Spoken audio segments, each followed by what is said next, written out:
फिर मम्मा जब दूसरी बड़ी गई है ना, इन्होंने मेरे पर बड़े गंदे इल्ज़ाम लगाए हैं मामा ने जी। क्या? जाने वक्त मम्मा ने कहती है कि मेरा बच्चा मुझे रात को सोते हुए ऐसे उल्टी हरकतें करता है। मुझे देखते मोहल्लेदारों को सारों को पता है, सारे मोहल्ले में कहा हुआ है मेरे बच्चा मेरे साथ गलत हरकतें करता है, मुझे देखता है गंदी नज़र से। तो उसके बाद मम्मा यहाँ से फिर दोबारा चली गई।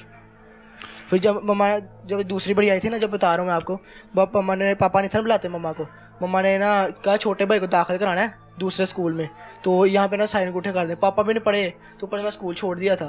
तो जब मम्मा ने हमें कहा तो मैंने वो कागज़ आए थे, रजिस्ट्री आई थी पूरी, तो वो इंतकालनामे पे पापा को मैंने इंतकालनामा दिया, उनको पढ़ना नहीं था, उन्होंने अंगूठे साइन कर दिए।